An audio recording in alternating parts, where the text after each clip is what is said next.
아침 묵상에 오신 여러분들을 환영하고 축복합니다. 오늘은 처음부터 말하여 오신 분이라는 제목을 가지고 요한복음 8장 21절부터 30절까지 말씀을 함께 살펴보도록 하겠습니다. 28절부터 30절까지 말씀을 함께 보도록 하겠습니다. 이에 예수께서 이르시되 너희가 인자가 든 후에 내가 그인 줄을 알고 또 내가 스스로 아무것도 하지 아니하고 오직 아버지께서 가르치신 대로 이런 것을 말하는 줄로 알리라. 나를 보내신 이가 나와 함께 하시는도다. 나는 항상 그가 기뻐하시는 일을 행함으로 나를 혼자 두지 아니하였느니라. 이 말씀을 하시니 많은 사람들이 믿더라.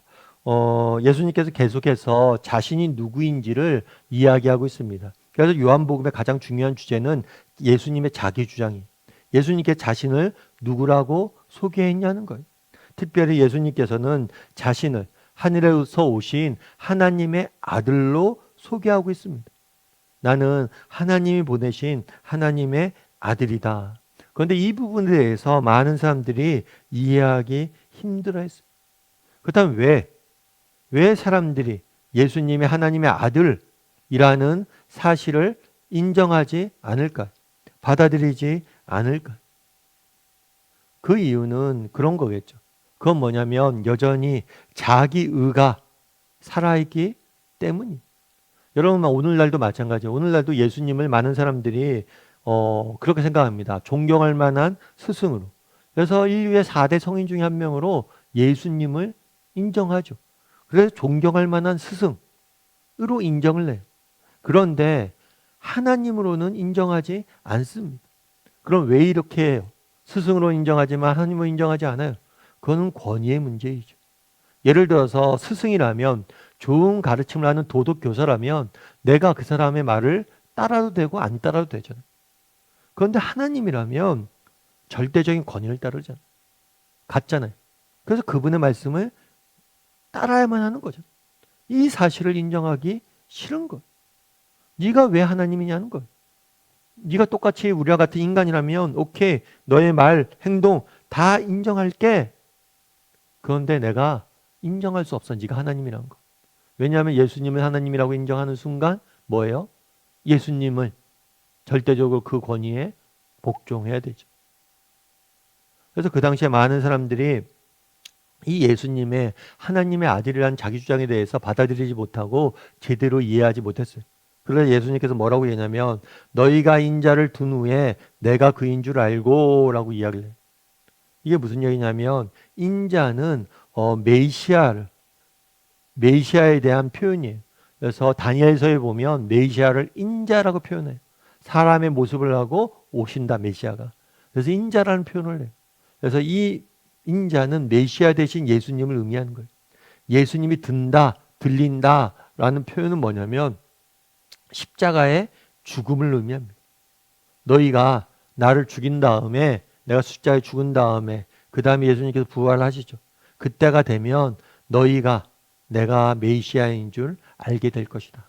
그때가 되면 분명히 내가 메시아인 줄 알게 될 것이다. 내가 하늘에서 온 분임을 너희가 알게 될 것이라고 말씀하세요.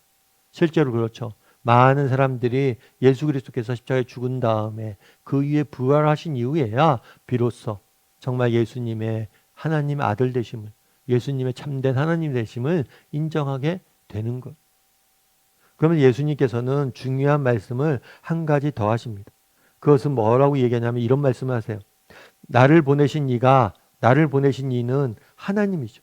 하나님이 나와 함께 하시는도다. 나는 항상 그가 기뻐하시는 일을 행함으로 나를 혼자 두지 아니하셨느니라 라고 이야기해요.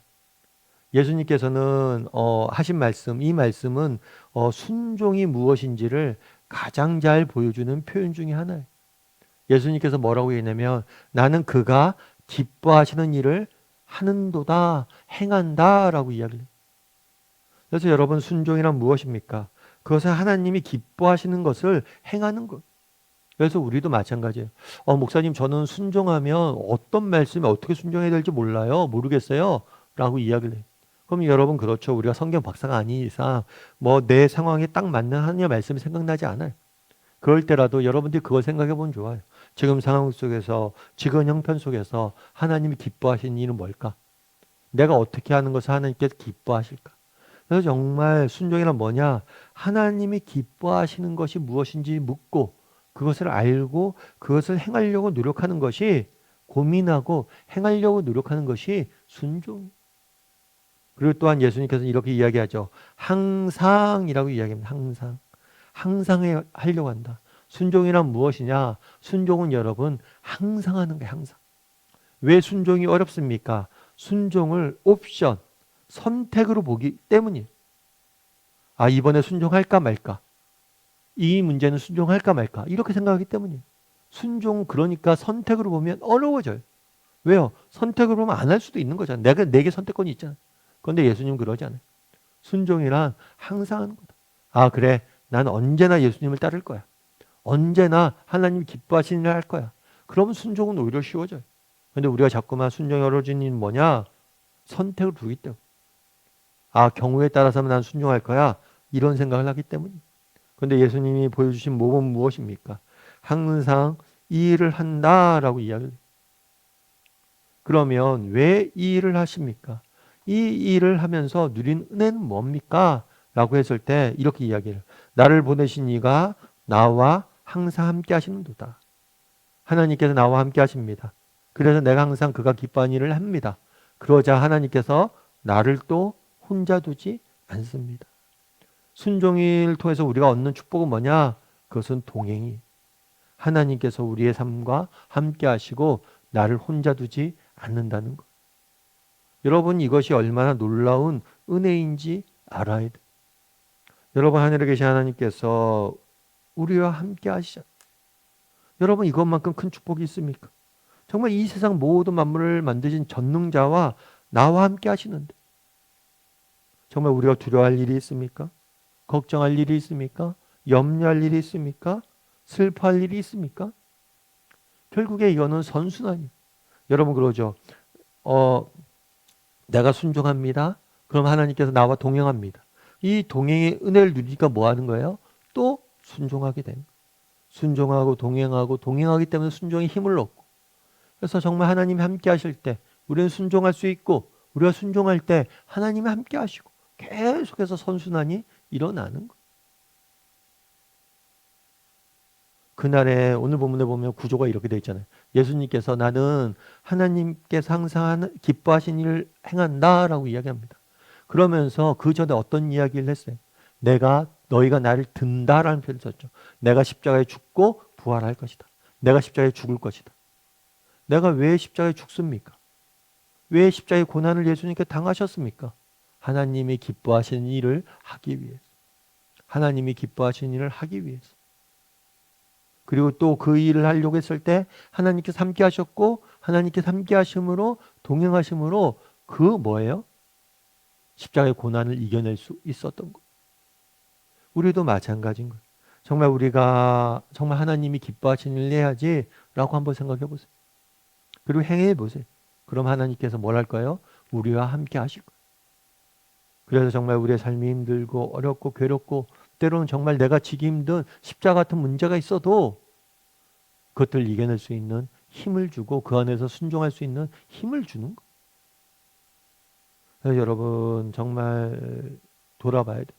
하나님이 기뻐하시는 일, 정말 예수님이 순종하시는 이 모습. 그래서 C.S. 루이스는 이렇게 이야기해요. C.S. 루이스 같은 신학자는 이렇게 이야기합니다. 순종은 고통스러운 의무가 아니라 사랑하는 이의 마음을 알아가는 과정이다. 순종은 뭐라고 그래요? 의무가 아니라 사랑하는 이의 마음을 알아가는 과정이다. 멋진 표현이죠. 그러면서 예를 듭니다. 어떤 예를 드냐면 어린 아이가 있어요. 여러분 어린 아이가 있어요. 어린 아이는 길을 갈 때 어떻게 해요? 부모의 손을 잡고 갑니다. 부모의 손을 잡고 쭉 갈 때 아이 입장에서 생각해 보면 그렇죠. 아이 입장에서는 부모가 왜 이 길로 가는지 어디로 가는지 어떻게 가는지 아이는 다 이해하지 못해. 그럼에도 불구하고 아이는 부모의 손을 붙잡고 따라다녀요. 왜 그럴까요? 정말 부모를 신뢰하기 때문이죠. 내가 다 알고 있지는 못하지만 우리 부모의 엄마의 손을 붙잡고 가면 난 안전할 거야 라고 신뢰하는 거죠. 또한 뿐만 아니라 아이가 왜 부모의 손을 붙잡고 걸어갑니까? 그것이 뭐하기 때문이에요? 행복하기 때문이죠. 정말 그 부모님과 함께 걷는 그 시간이 즐겁고 행복하기 때문. 그래서 순종은 의무가 아니라 마음을 알아가는 과정이라고 이야기를 합니다. 정말 우리 부모가 나를 얼마나 사랑하는지 그걸 안다면 우리는 부모를 신뢰할 수밖에 없죠. 그리고 그 사랑하는지를 안다면 우리는 뭐예요? 부모와 손 붙잡고 가는 것이 행복한 거죠. 우리도 마찬가지예요. 정말 순종은 의무가 아닙니다. 예수님께서 이야기하잖아요. 나는 그가 항상 기뻐하는 일을 한다. 그래서 십자가의 고난도 나는 질 수 있다. 왜 그래요? 정말 하나님을 신뢰하고 하나님과 함께 걷는 것이 너무 즐겁고 행복하기 때문에 우리도 정말 하나님을 신뢰할 수 있었으면 좋겠어요. 하나님이 우리를 사랑하시고 우리를 바른 길로 선한 길로 인도하실 것이다. 이 사실을 신뢰하고 정말 신뢰할 뿐만 아니라 정말 하나님과 함께 걷는 그 길의 행복, 순종의 행복, 순종의 기쁨을 누릴 줄 아는 저나 여러분이 되기를 주님의 이름으로 소원합니다. 우리 함께 기도했으면 좋겠습니다. 기도하실 때 오늘 말씀 기억하면서 기도했으면 좋겠습니다. 예수님께서 나는 항상 그가 기뻐하신 일을 행한다라고 말합니다. 우리는 어떤지, 정말 우리는 얼마나 하나님이 기뻐하시는 일들을 행하려고 노력하는 사람인지 돌아보고 정말 이 순종이 의무가 아니라 내 삶의 기쁨이 되어지고 정말 내 삶의 감사가 되게 됩니다. 무엇보다도 이를 위해서 하나님을 온전히 신뢰할 줄 아는 사람이 되게 됩니다. 이 시간 오늘 말씀 기억하면서 한 목소리로 같이 기도하도록 하겠습니다. 같이 기도하시겠습니다.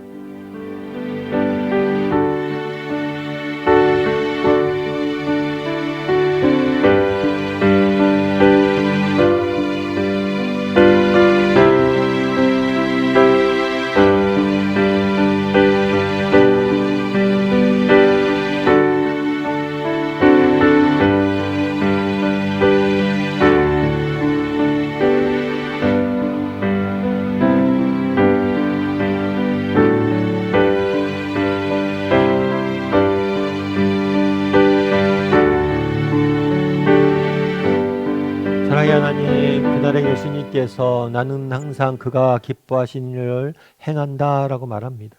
우리도 예수님처럼 정말 항상 하나님이 기뻐하신 일은 무엇인지 고민하고 그것들을 행하기 위해서 노력할 줄 아는 사람이 되게 도와주시옵소서.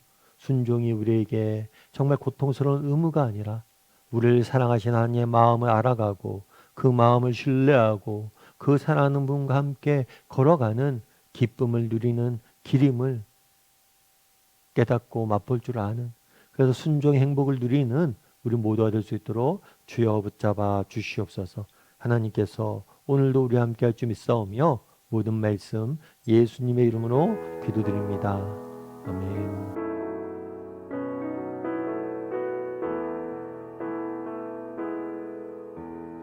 아버지 사랑 내가 노래해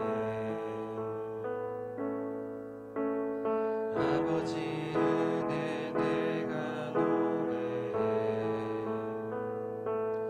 그 사랑 변함없으신 거짓 없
예수